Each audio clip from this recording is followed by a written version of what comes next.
now listening to the Good Bad Advice podcast with Stephanie and Chase. Hello. Good morning, you guys. Welcome to the Good Bad Advice podcast. We're on episode 11, one in each hands. I'm your host, Chase. And I'm Stephanie. We are so excited to give you a show today with advice to people in the news. We quite possibly have never been more excited to talk about these stories. There's good ones As today. we were going back and forth yesterday and the day before talking about stories, we got like more and more excited. This is going to be a supersized story episode. It's going to be the same time. Let's actually clock that now. So it's not too long because we just couldn't get rid of some of these stories. No, they're all really good.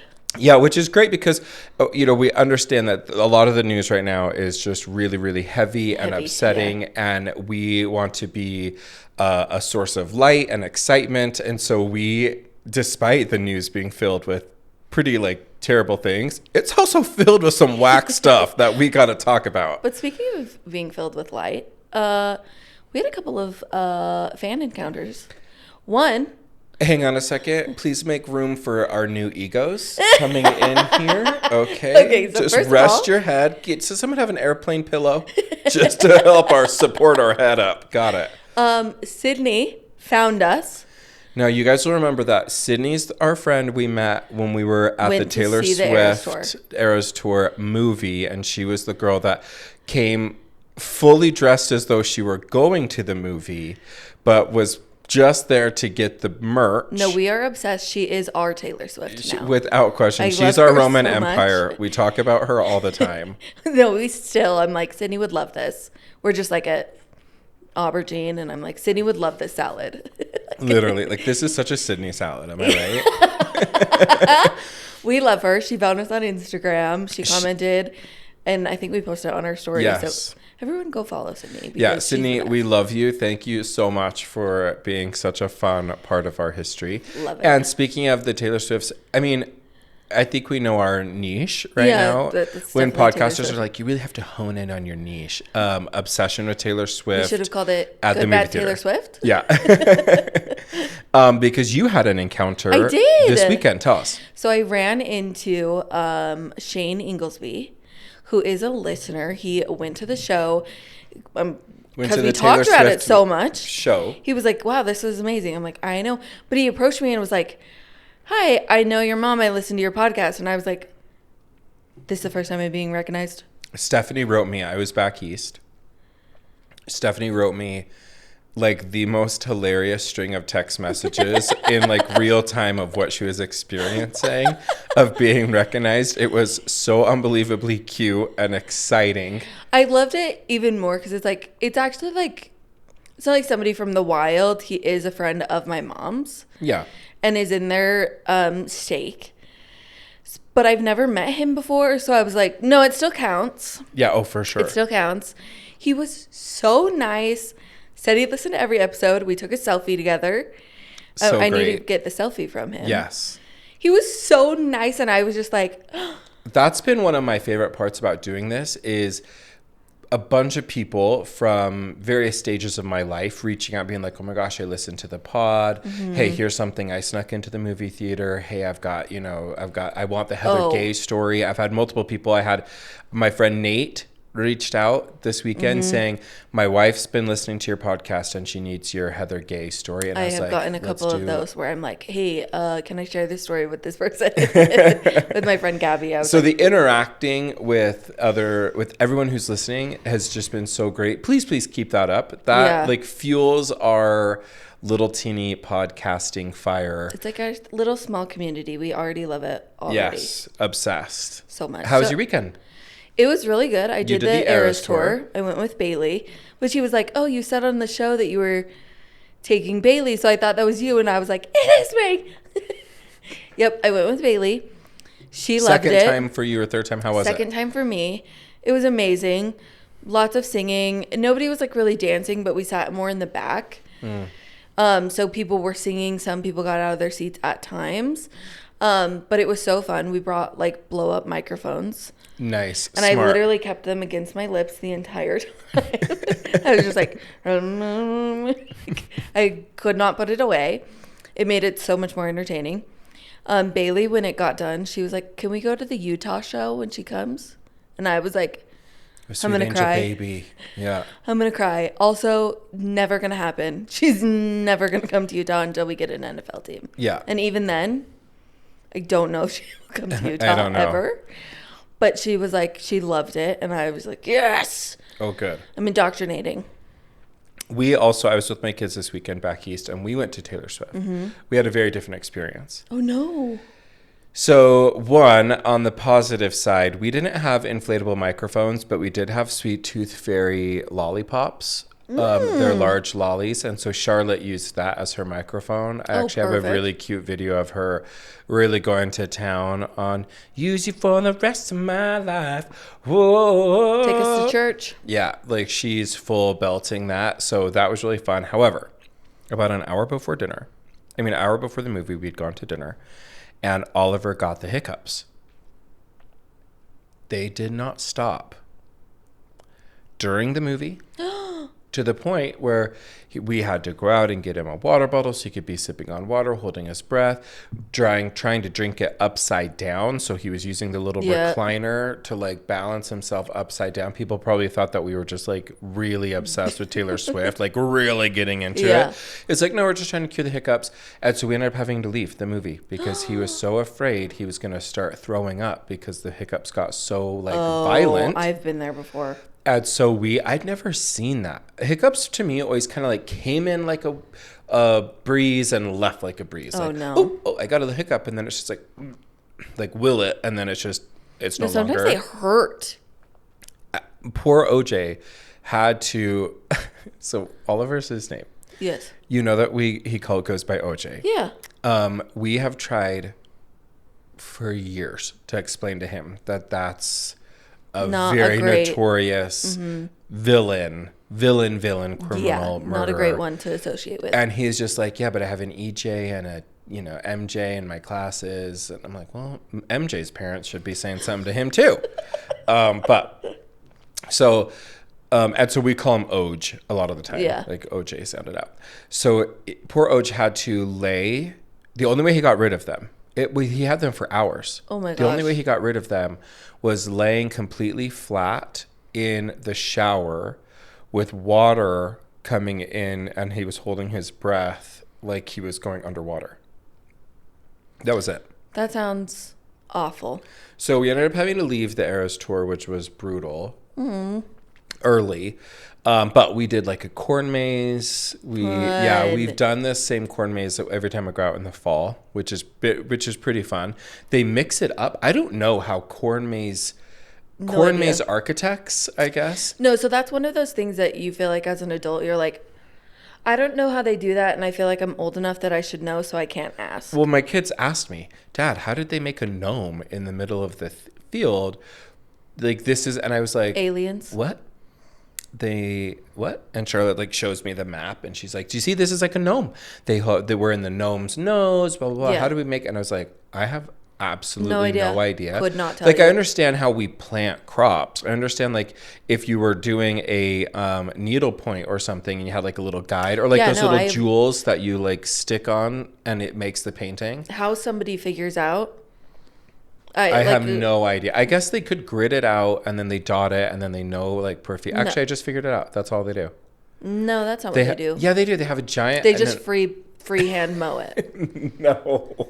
And somebody just has like, you know what? Never mind. I'm not. But it's so precise. That's what's so shocking. But we did a corn maze. It was really fun. Are you like a haunted house girly? Do you love a haunted house moment, or is that? I'm not a October 31st. I'm a November 1st person, which means it's time for Christmas. Yeah. But wait, do you go from Halloween to straight to Christmas? You skip Thanksgiving? Are you like a Halloween until October? Here's my schedule. Yeah. Halloween starts pretty much like last week of September is when I start decorating for fall. Even sometimes like I'll put fall decorations up in mid-September. Halloween decorations go up October 1st. Okay. When we hit November 1st, Christmas decor comes up until the third Thursday of the month. And then we take down some Christmas decor. We put pumpkins back up. Honestly, the pumpkins just stay.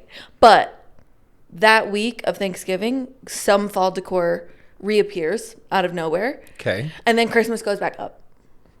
And I just want to say that I did see a study that people who decorate for Christmas early, I saw that too, are actually happier people. So agreed. There. Here's my beef with your plan. My favorite holiday, I think I like Thanksgiving more than Christmas. Yeah. I love Christmas too, but I think I love Thanksgiving because the only real pressure is not burning the turkey and like getting the good pies from June Pie. Like, I just think that I don't even like turkey. What? I don't even like turkey. Give me the sides. Take out the turkey. What do you eat for your protein? Ham? Easter ham? Christmas ham? Do I look like I eat protein? The answer is no, I don't need protein. Wait, when you go to things, you don't even like dark meat? Oh, I like dark meat, but like who doesn't? You don't need you don't need turkey. No, turkey. You don't need turkey. Turkey is dark meat. The dark meat of the turkey. What did you think dark meat was? No, I know that is the dark. I'm not a moron. I know I said I don't know how they make cornfields, but I know that there's dark meat on turkey. You just don't need it. It's not essential. I mean, I disagree, but I'm a turkey lover because my mom makes a delicious turkey. Like perfectly brined. I don't even know how she does it, honestly, but it's delicious. Normally, I would say I don't believe you, but Liz, my mom is one of the best cooks. Period. See, but Molly can do the sides like you'd never even believe. Like, so that's the tag team. So, and she does make good turkey, but she hates doing it, so it's not made with love. Like the sides are. You can taste that. Yeah, if it's not made with love, you're kind of like, ooh, Mom, were you and Dad fighting? No, she literally makes her turkeys like doused in Martinelli's. Oh, it's nice. So good, honestly. But it's so much work, and I would so much rather have the sides of sweet potato souffle, copycat Ruth Chris. So there's like a crispy, it's a dessert side. Got it. The mashed potatoes, her homemade gravy. Ooh, my mom makes a gravy that could cure a lot of diseases. She does a stuffing with meat in it. It has sausage in it. Same with my mom. And it's a very dry stuffing, so you douse it with gravy. I love. See, there's my protein. What's if you only got 3 Thanksgiving sides, what 3 Thanksgiving sides are you putting on your plate? Okay, stuffing, for sure. Okay. Probably those sweet potatoes, because my mom makes it like Ruth Chris with like the literal heaven chunks on top. Okay. And probably my mom also makes like a corn that has like bacon, yummy deliciousness. It's not quite a creamed corn, but it's like a very similar concoction. And those 3 are like what make Thanksgiving to me. Mm-hmm. But like I love mashed potatoes. Not like I could go without it. Honestly, I almost had a roll, like a delicious Thanksgiving roll. But other than that, like scrap everything. See, I'm a for sure mashed potatoes guy. I swear on our friendship, if you say green bean casserole, I will. Here's my problem with green bean casserole. Who the actual hell thought we should be putting almonds in a green bean casserole? No, that's totally true. That is so gross. And I feel like a lot of recipes are nowadays like trying to like add weird stuff. And I'm like, just stick to the normal stuff. Yeah. So I'm a mashed potatoes. My mom's gravy is, I mean, I can actually taste it in my mouth right now. It is, my mouth is salivating. That it is such a good gravy. Gravy mouth. I love gravy. So I'm going to say mashed potatoes and gravy. So I'm going to put both of them in there together because I'm playing this game right. Yeah, no, you can. And then I actually love, Steven and I, maybe 2 years ago, maybe 3, because I think 2 years ago, when we had the kids, we did our Thanksgiving dinner. All these siblings were gone. Mm-hmm. And so we ended up just going to Frank's for Thanksgiving. And we had Thanksgiving in the little dome, the little snow globe dome. And it was like a 7-course amazing meal. That was really fun. Anyways, a handful of years ago, Steven and I did, we were in charge of like a winter salad, like a Thanksgiving salad with like, we roasted squash and we did nuts and berries and everything. It was so good. So I love like a really heart meaty salad. So I'm going to say mashed potatoes and gravy, salad, and then cranberry sauce. I don't know who's not having cranberry sauce. I don't even care if it's straight out of a can. That stuff is delicious. I'm disgusted by you right now.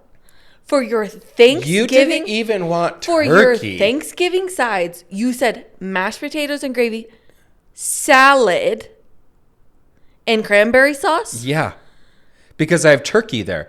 I can use the mashed potatoes and gravy for the turkey. I can have a side salad, and I can also use the cranberry sauce for turkey. Are you not a cranberry sauce girl? Are you a criminal? You just salad and cranberry sauce. What did you say? You said... I said stuffing, sweet potato souffle, and I don't remember my third one at the moment.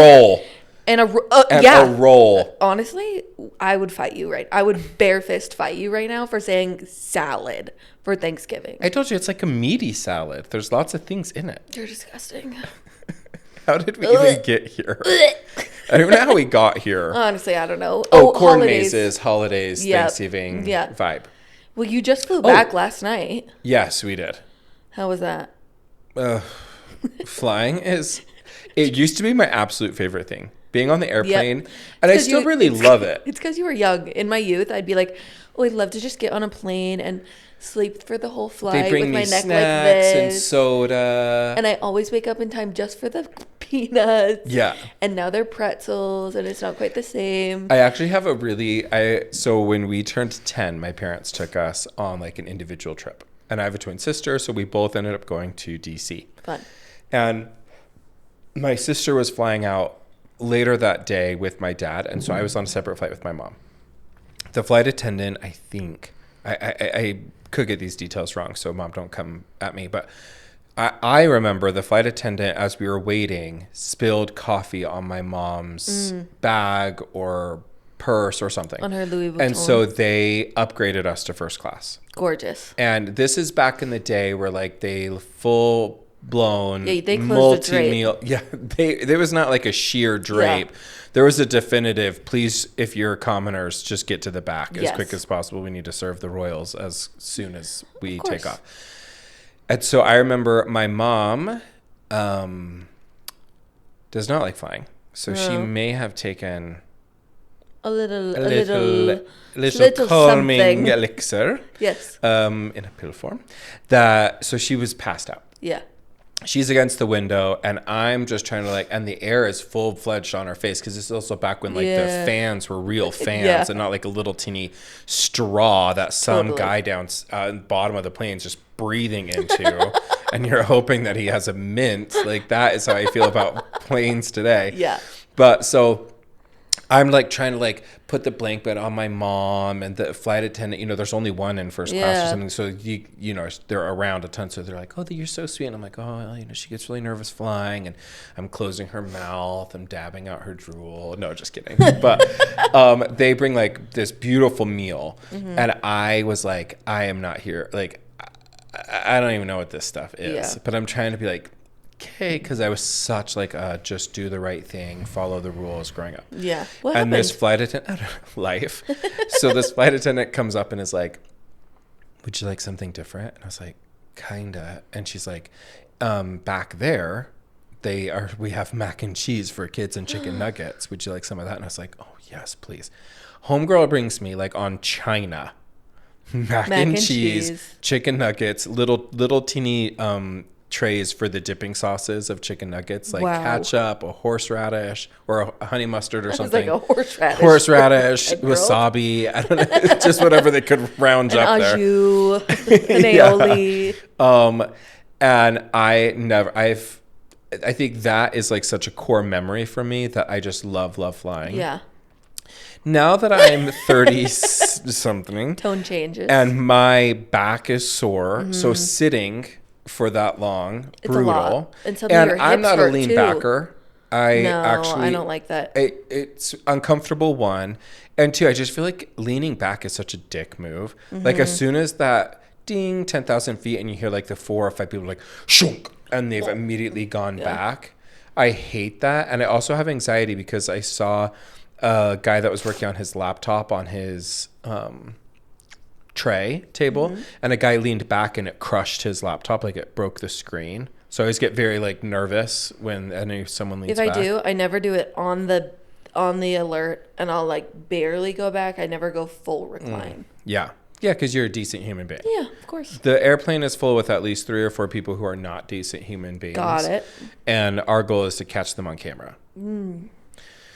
So yes, I flew back late last night and then woke up first thing this morning for you guys. What do you think the best seat on a plane is?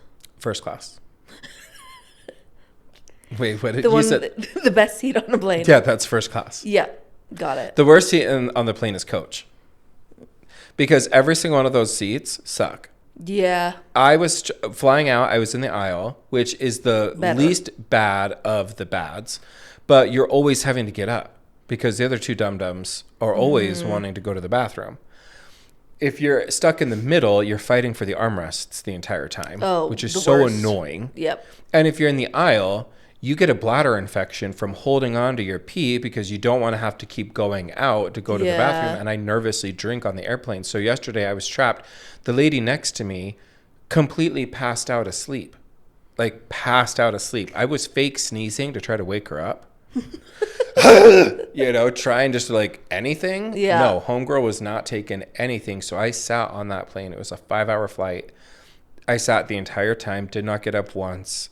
I had to pee so badly by the time I got off. I was just like booking it. Running to the bathroom. What do you think the best flight seat is? First class or business comfort or Delta One. Oh, Delta One is a dream. When we flew to Europe, we got Delta One. I don't even we called and got it for like $400. Like it was this crazy story.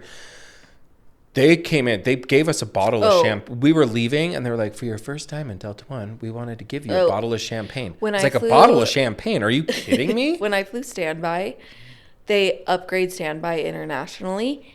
And I was flying back from Paris with my friend Sierra.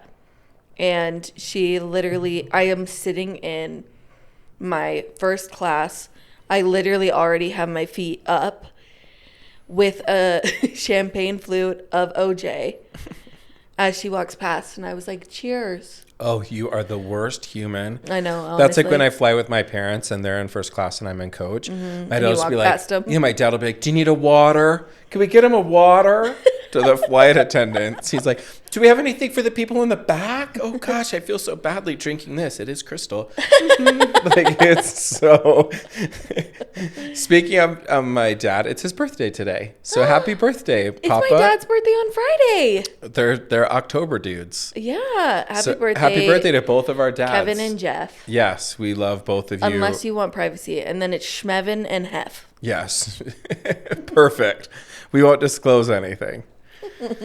All right, so we've got our advice nugget for the week. Our good bad advice of the week. Our good bad advice of the week. Still trying to make fetch happen, honey. It's happening. The People jingle, we really need to put Steven on it to do something. Good bad advice of the week. The good bad advice of the week. Good bad of the week. You know, we're getting there. We're so close. It's show 100, and we're like, we nailed it. We got it here. Okay. And we are super pumped because Caroline reached out. One of our friends and listeners reached out. Does it ever feel weird just saying like listeners? I feel like Dr. Laura Schlesinger. Do you know who she is? She was like a relationship expert on talk radio. One of our listeners reached out. Totally. This goes out to our listener.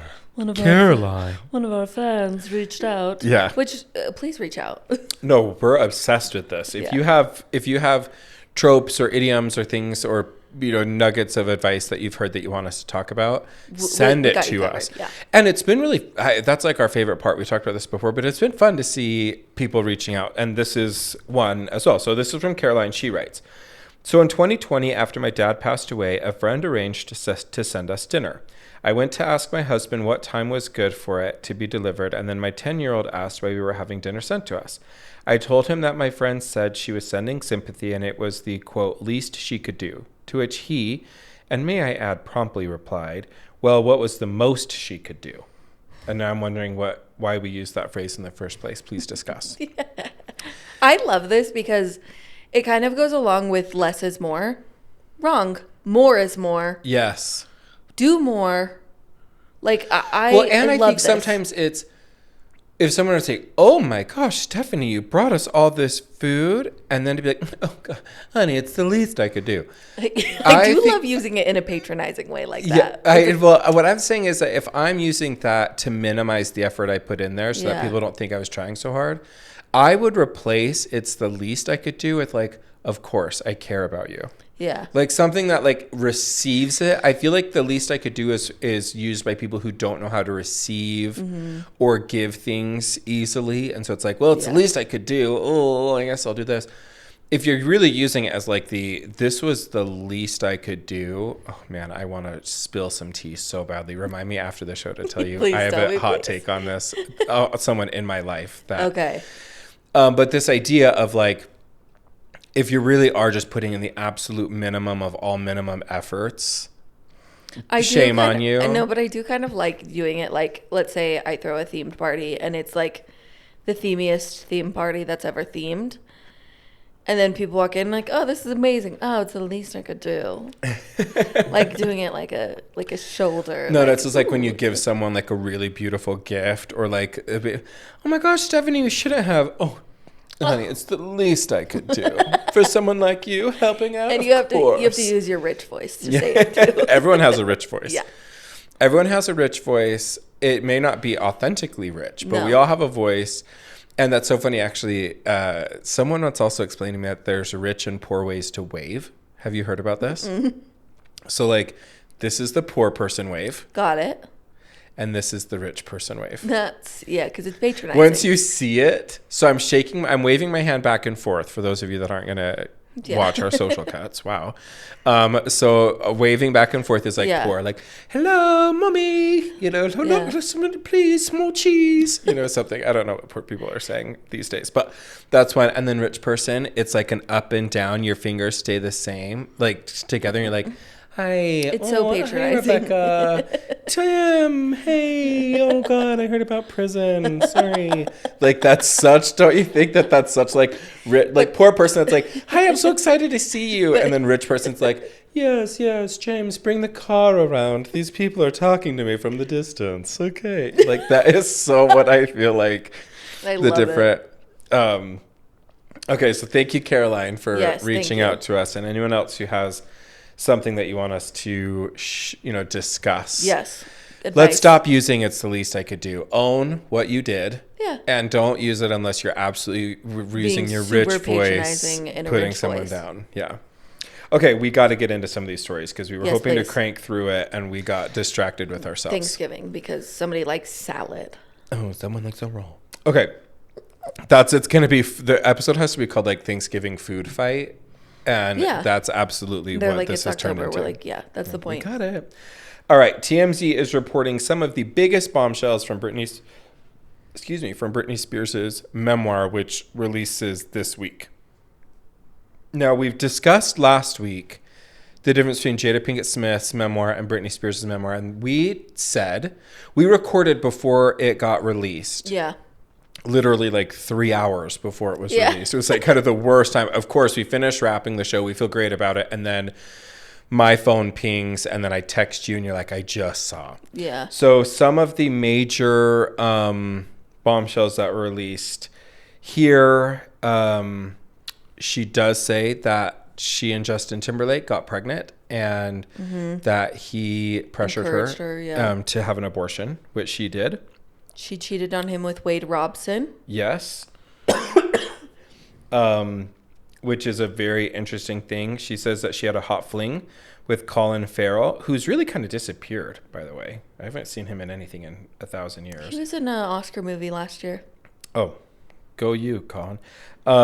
She also auditioned for The Notebook. The audition reel is now just hitting the internet. Yes, which is pretty good, honestly. Yeah. She talks about the conservatorship. She talks about being naked a lot on her films, being provocative. She talks about why she shaved her head. She talks about being on antidepressants and using drugs and alcohol. I am so excited to read it, honestly. I am too. I think she's a very, very fascinating character. And so, but kind of harkening back to what you were saying before, I really do kind of love that Jada Pinkett Smith has, although she really came in like a lion, now she's kind of gone out like a lamb. Like, she's now not in our feeds anymore. Yes. We're here for Britney. But our general advice is someone needs to be taking care of Britney right now. I hope. It's so sad for some of these people that end up having teams instead of friends. Yeah. You know, like, I would say that the Kardashians actually, they're like same level of fame, I think, as like Britney Spears or some of these big people. Sure. I feel like the Kardashians actually have friends. Yep.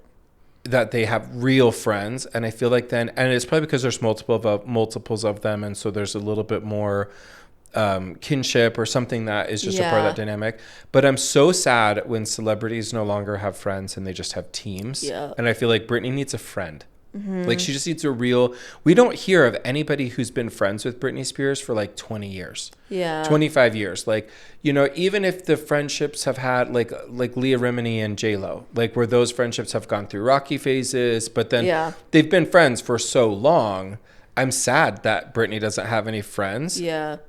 And I had an experience really this weekend that would just like reminded me of the importance it is for just being friends to people. When someone's going into like a difficult phase of their life, like, don't abandon them. Be like, I think we overcomplicate life sometimes instead of just looking at like a simple reality of like, people need friends, people should be kind. My advice for anyone mentioned in this book, lay low. What I find crazy is like Justin Timberlake's PR team is releasing a crazy amount of stuff for him. Yes. They are working overtime. And I'm like, you're only putting me in the, like, you're only reminding me that you're a part of this narrative more. Yep, agreed. Like, this used to work in PR where you would bury it with like, oh, look at our kids. And it's like, it's not working anymore. It's just reminding me of your association. Yeah. Like, we're smarter than this. I love do you follow the kind of the crisis manager on TikTok? She's really lovely. The PR. I was just watching her this morning when I was getting ready, just kind of scrolling through the talk. Yeah. And she was talking about Lizzo, and that, you know, we haven't really heard from her or anything, but that she continues to handle her legal problems. And she's like, I actually think she's right now following the advice of counsel, and so she's not engaging in any sort of public, you know, we're not saying anything. Nothing. She's just kind of laying low and letting other things happen, and then when it's resolved, she'll come back. Justin ain't doing that. No. He needs to calm down. He needs to be quieter. You know, Ray Robson is also, right now, he's suing Michael Jackson's estate. Yeah. He's one of the victims of alleged victims of Michael Jackson. So he's in the press anyway. I think this is not going to be a huge distraction for him. Also, he doesn't really. And same with Christina Aguilera. You know, she came at Christina Aguilera in it, and you know, they, I guess, have had a little bit of a beef historically. Yeah. Nobody's heard from Christina Aguilera since she sang at Kobe Bryant's funeral. But this is what I said last time. Like, it's so easy to discredit Britney Spears and what she's writing in the book because she acts a little cuckoo right now. Mm-hmm. And it's written from the perspective of where she is at right now. Mm-hmm. So it's easy to discredit it. I don't think that that's fair, but it is probably going to be what is happening.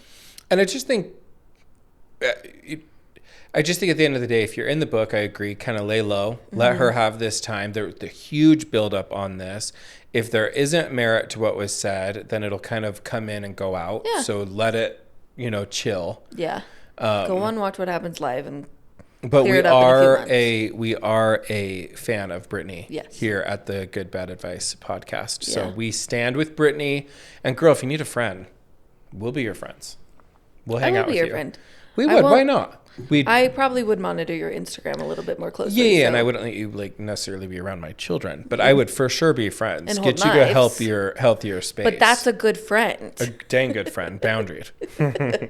All right. People reports. Paris Hilton responds to online comments about son Phoenix's head.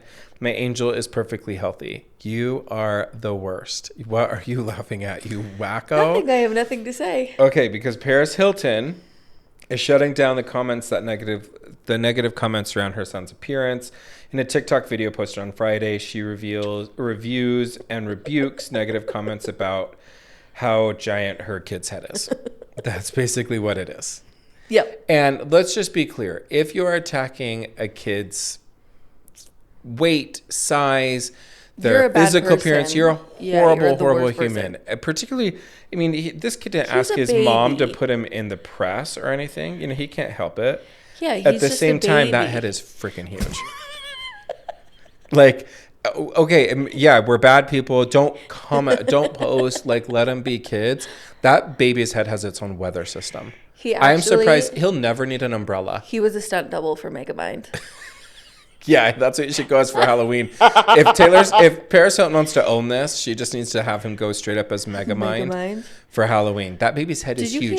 And here's the thing: everybody's baby's head. He'll grow into it. He'll be fine. Yeah, like my dad famously told us growing up, everybody's kid ends up walking and talking, except like a very, very small number of kids. Don't panic. All kids look freakish when they first come out. Like. It's not going to proportionately stay this large. He's not going to be walking in like unable to go through a normal doorway because his head's so huge. He's not going to topple over, you know? So like Paris, you can calm down a hair. With that said, like be kind. We get it. But also like, whoa. And if a parent is if a parent is not aware of just like realities about their kids. Do you hear what she commented back? No. She said the doctor said he has a big brain. That's the most mom response ever. And you can tell this is her first kid too, right? Because kid one, you are like organic everything, cloth diapers, you are doing the whole thing. And so it's like, actually I had him tested and the doctor said his brain is average about 28% larger than a normal kid's brain his ages. And so his cognitive ability, blah, blah, blah. Yeah. Come by kid 3, you're like, yeah, he's a freak. My kid's a freak. When Charlotte was born, she had a very furrowed eyebrows. Yes. Like she we've talked about this before. So I massaged it back because I was afraid it was going to stick. If someone had said like, why is her forehead that way? I would have been so hyper reactive and been like, you know why? Maybe she's disappointed in humanity.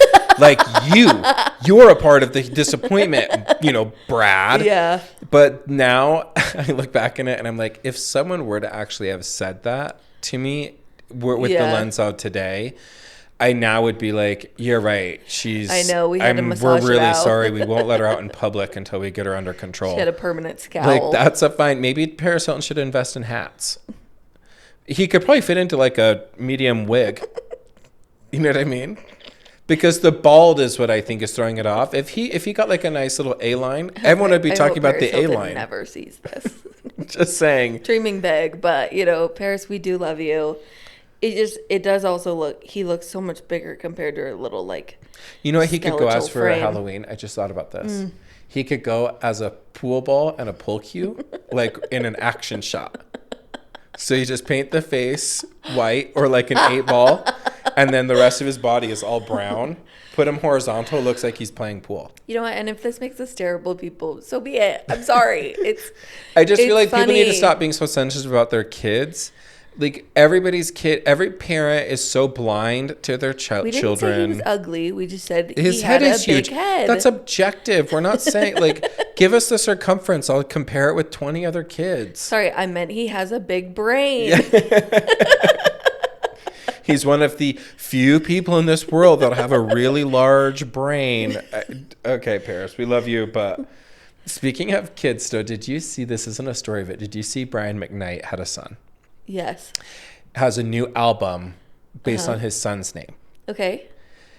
Brian McKnight also announces, when he announces his son's name, that Brian McKnight is legally changing his name to also be the name of his son. It's the biggest, like, my son's name is Brian. So Brian McKnight. Brian McKnight It's changed Brian his name to it's like Brian. Let's say Brian Johnson McKnight. Surname of his now child. Yes. Does he have other children? Yes. So, so he has 2 other kids. This is why it was controversial. He has 2 other kids, and with a different woman, I think, for each kid. Then his new wife and him announced that they have a baby. They're going to have a baby. They have a miscarriage. Then this new baby is a rainbow baby. Do you think that was his idea or her idea? The new wife that he has a baby with. She said. I think she said you change your name to his last name because I don't want. Because I want to call the album because he wanted to call the album Junior.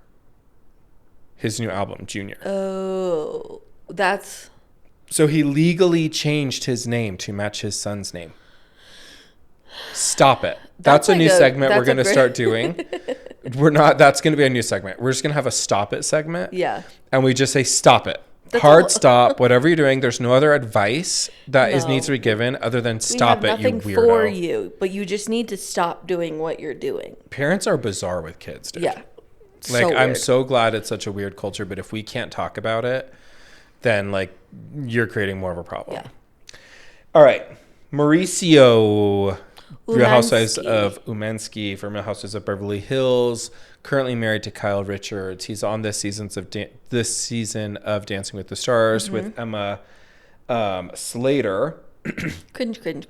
Cringe. They look like they're now dating. They were out in public holding hands.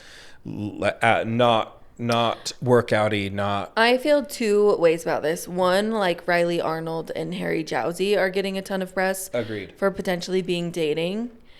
And I think that that's kind of part of Dancing with the Stars is like the speculation and excitement. So I think maybe that's what this could be. But we're much more excited about a 20-something and barely 20-year-old Harry and Riley than we are with Mauricio Umansky, who, by his own account, their messaging about the status of their marriage has been so unbelievably annoying. Yeah. Kyle Richards is a Real Housewife of Beverly Hills. I am getting fatigued with them. And Kyle Richards' sister, she's a child actress. Sister Kathy Hilton, mom of Paris Hilton. It all comes back to Paris Hilton's baby's largest head, or big brain, sorry. And so she allegedly is now dating a woman who is a singer. Yeah, Morgan Wade. I think. And just this past weekend took Kathy's granddaughters or nieces or someone, took them to a Morgan Wade concert. The messaging of their separation has been really, really messy. Vague. So I'm not really sure if they're divorcing, if they're just separated, if they're having a window, if they're just trying to get press, which very well could be it. But here's my advice. The reason why I picked this to be a story, I think there needs to be a general understanding, and this is coming from someone who's both been divorced and as a divorce attorney. Yeah. When you have a separation from a very long-standing marriage, or any marriage at all, there needs to be like a significant period of time until you just bounce back into someone else. A rebound.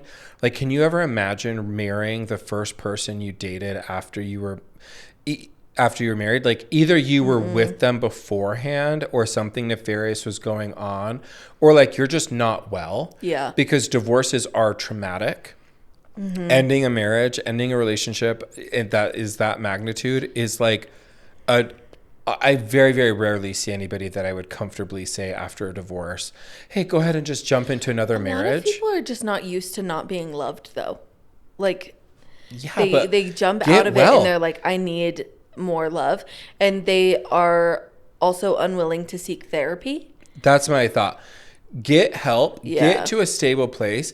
There's a general, people ask all the time, how long do you think I should wait to date until after I'm married? I'm like, there's a kind of in the biz, we'd say the number of months for half the term of the marriage. You should wait until you seriously date. So if you were married for Maybe that's right. No, number of months for the number of years. So if you were married for a handful of years, then you have a handful of months until you wait until you. I thought it was going to be like AA, like you can't date somebody for a year or something. No, I mean, I'm assuming if you had a problem, I think that should be the floor. I think you should be building on that because it's just stable. It's like at least. But that's where it just. It's the least you could do. It's the least you could do. Rich wave. Thank you. So I just think at the end of the day, we definitely want to be having people calming down, taking a beat. This is a 20-something year marriage that he and Kyle had. They should, so he should slow things down. And if you're not, just don't be public about it then. Yeah. Like, just take a beat. There's so many ways to hide what you're doing. Take a beat, you guys. Yeah. How do you think you're getting divorced? Okay. So those are kind of, now we've got one more pop culture story. Yeah. This is our Vera Wang story. And then we have a couple that are not necessarily pop culture, but we have to talk about. So page 6 reports, Vera Wang says, now Vera Wang is 74 years old. And arguably, although some of the pictures I've seen online do not tell this story, but arguably she's like aging backwards. Yes. That she's just looking amazing for her age. So she was asked, what do you attribute your age, you're looking so good for your age to? And she says vodka, McDonald's, and Dunkin' Donuts will keep her looking ageless. She also says hard work, but I think that's more of like and keeping out of the sun. Yes. I'm like, sure, Jan. So it just seems like she's a liar face. It seems like Vera Wang would also say salad is her favorite Thanksgiving. Well, some of us are just more elevated. Actually, that's a lie. Vera Wang would be like, I love mashed potatoes and gravy, and that's all I eat. Or she'd be like, I love sweet potato fry. My mom makes it. My sweet potato casserole. My mom makes it. It's really crispy. It's like from Ruth Chris. And that's all I have. It's basically dessert. I only have dessert for Thanksgiving. And And we'd be getting this article saying the same thing. I love delusional people. Yeah. Opposed to just being like, honestly, it's genetics. I lucked out. Yeah. I drink a ton of water and I'm rich as hell. That's why I look like this. I get a facial every week. You know what I mean? Like, it's as unaware as you could possibly be. Because the vast majority of people who are eating McDonald's are dying young. Yeah. What's like a psychotic thing that you would attribute your youth to?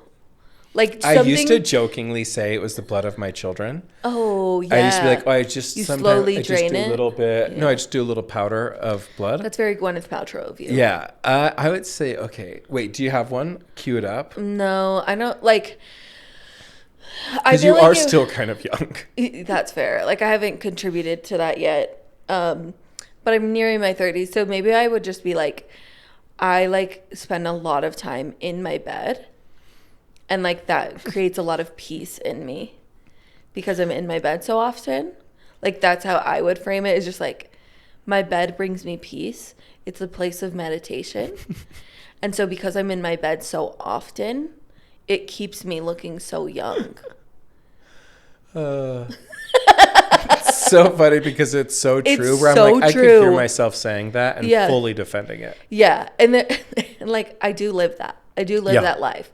It's like when Gwyneth Paltrow was like, I just have bone broth and almonds for every meal. I'm like, I actually do believe that you eat that way. I think so too. I don't think that's why you look young, but I bet that is your diet. Yeah. That is your diet. But I love this idea of like creating something in your life that you're already doing and delusionally attributing it to why you look so young. For me, it'd be like, I don't drink soda. Because you're also saying a little bit to be like, you want to get to the top like me? Yeah. You're going to have to really climb. Yeah. And I feel like the delusional thing in my brain is, I look young because I don't drink soda. Cut to what I do drink, eat, don't take care of my body. Like as though the soda is like really what's really tipping the scale for me. So I think that'd be the lie, I would say. Mm-hmm. Like the delusional attribution for why I look so young would be, I don't drink soda. Mm. Oh, you do? Oh, love that for you. It's just I just know it's just well for my skin, and my skin looked so much better.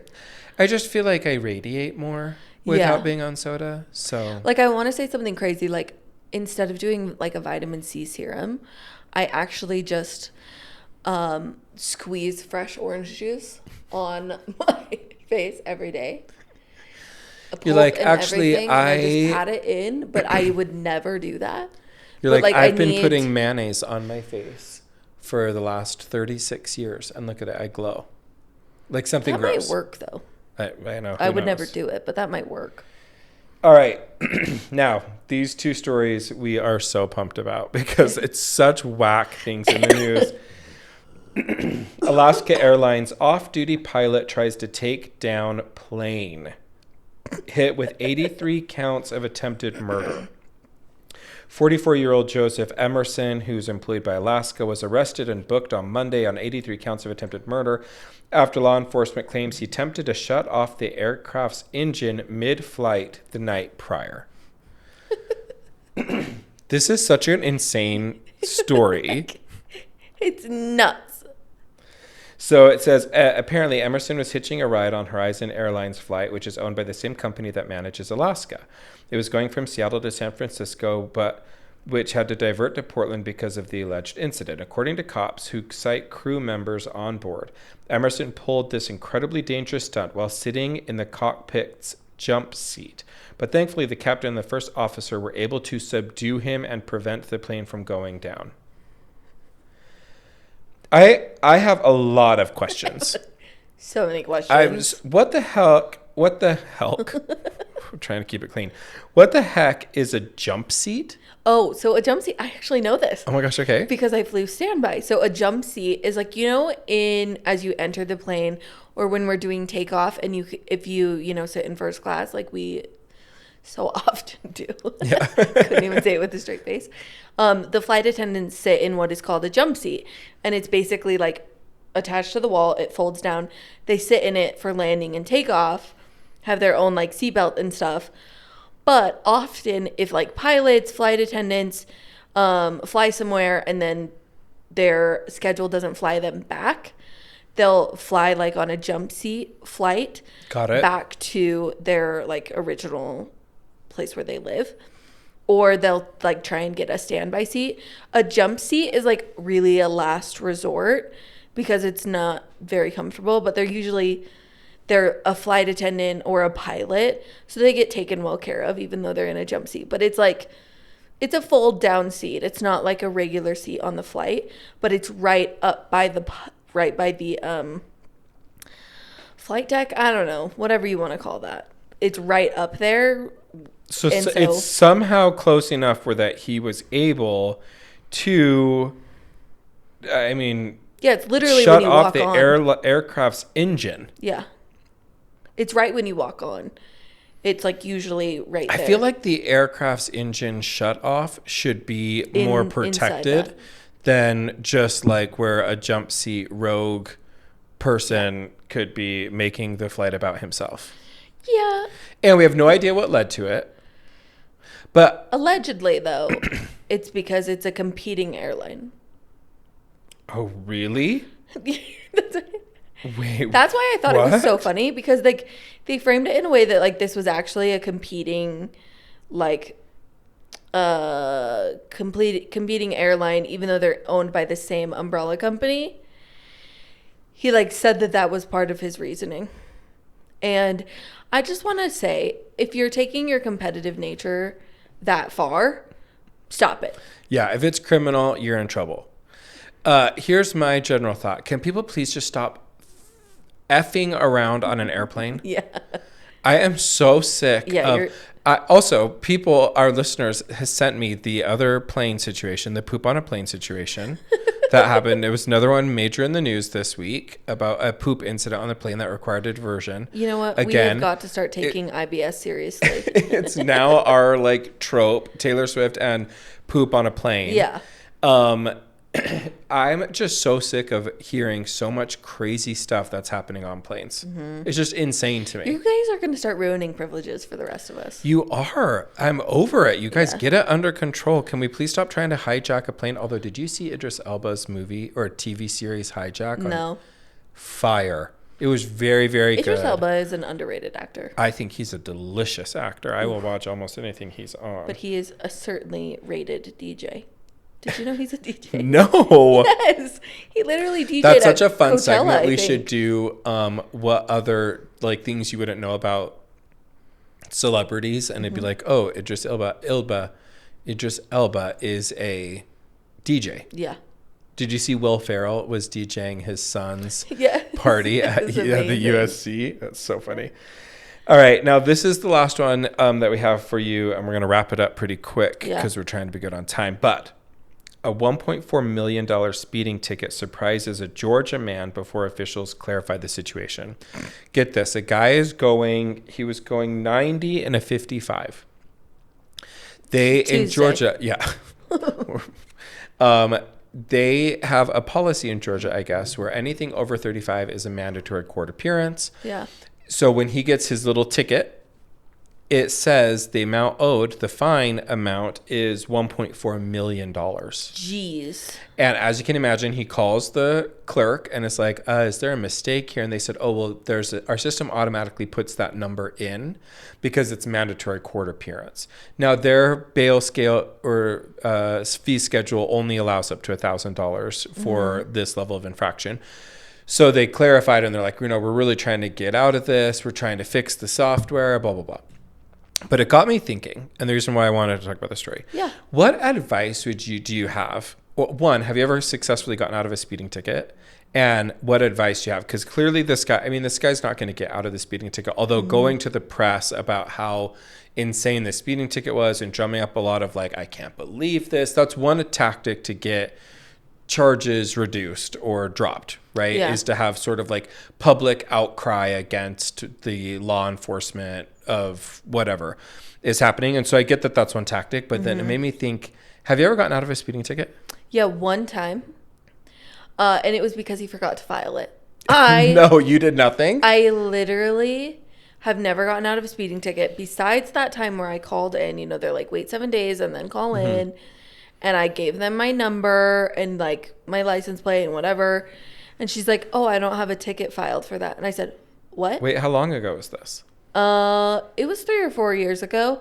I'm going to check the warrant search database to see if you're on there. No, so she was like, yeah, you never filed the ticket. And I'm like, what does that mean? And she goes, it means that it doesn't exist. Because he technically and I'm like, could he still file it?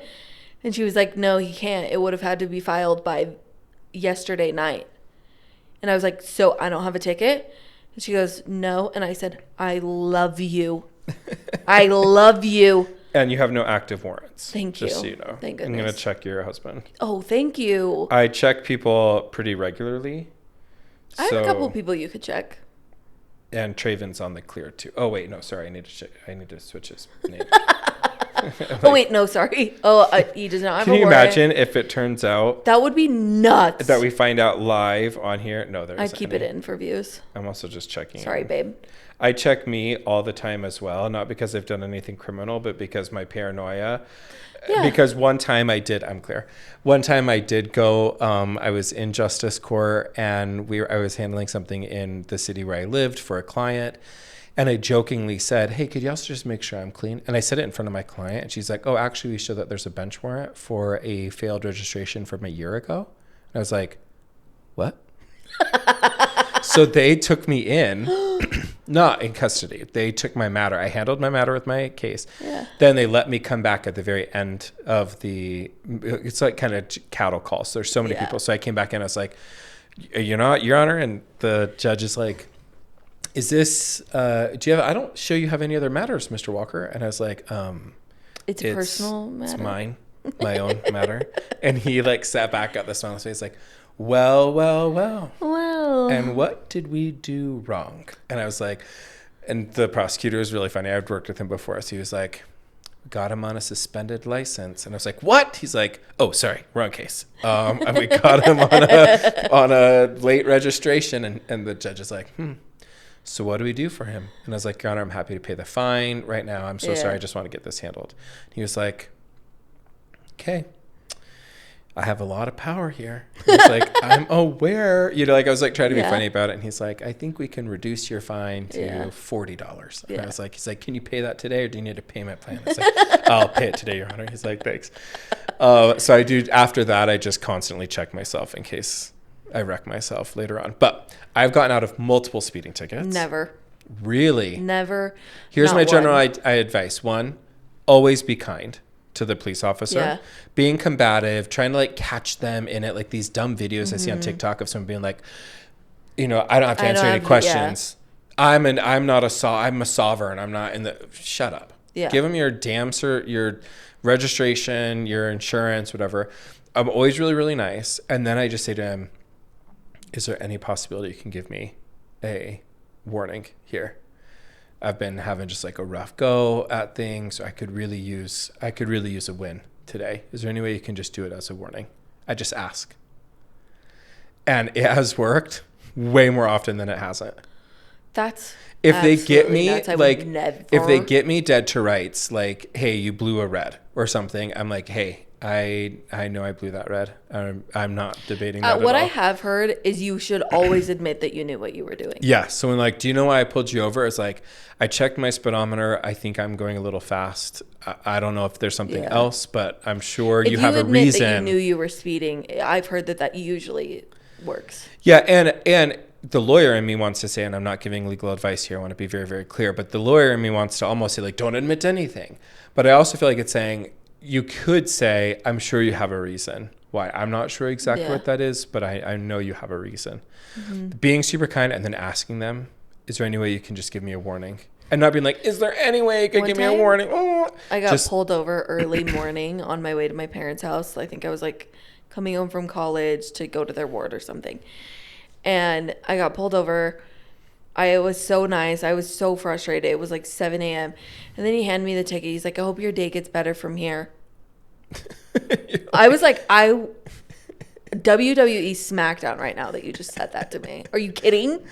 Gosh, it makes me think of, did you see Catherine Dennis from Southern Charm was involved in hitting a police officer with her SUV and then fleeing the scene? Speaking of someone unhinged. Speaking of someone that needs a friend.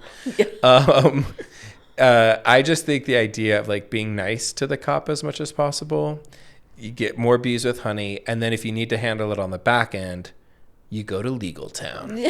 I think that's maybe why I have more confidence handling it. I'm not as nervous is because I'm like, if not, I know how this goes. Yeah. And so I have a little bit more calm thing, but that's my advice. If you're ever in a situation, just ask for the warning and just as kind, not weak, not like, that's whatever. Crazy. Just ask for it. Sometimes I like hear things like we are so alike in so many ways. And then sometimes I hear that you say things that I'm like, I don't even know you. It's like one time I was working at Stephanie's house. Do you remember this? It's like one of the very first times I was working. Oh, and yes. I was taking calls and Stephanie came in after I'd gotten off of one of the calls and her face looked like she'd had a family member die. And she walks in and she's like, you are frightening. Yep. You are unbelievably scary on the phone when you are in lawyer voice. Like there's poor voice, rich voice, and then there's lawyer voice. She's like, when you are lawyer voice, I am absolutely afraid. No, I was scared. I was quaking in my boots. You said that you went to your bedroom and locked the door. No, literally. I honestly, it's so weird to see your friend like be serious. Yeah. In their, 100%. Like, profession. You're like, okay, well, yeah. Oh, sorry, I just punched the mic. That's gonna. But like, I'm like, okay, laugh. Yeah, 100%. Like, get rid of the bit. Nope, okay? I'm making money. And no, you're like so serious, and it's so jarring. All right, you guys. Well, thank you so much for hanging out with us. We a little scheduling update for next week. Our episode will drop on Tuesday for Halloween. The costume is gonna knock your socks off right there. We are so excited. Love it. So we will see you next week, and make sure you listen to Ashley Rose's episode. Ashley Rose Reeves. Good. We've released it as well this week, and we really want you guys to listen to that. So that is our episode 10, and then we will see you next week for our Halloween episode. Yay. Okay, love you guys. Bye.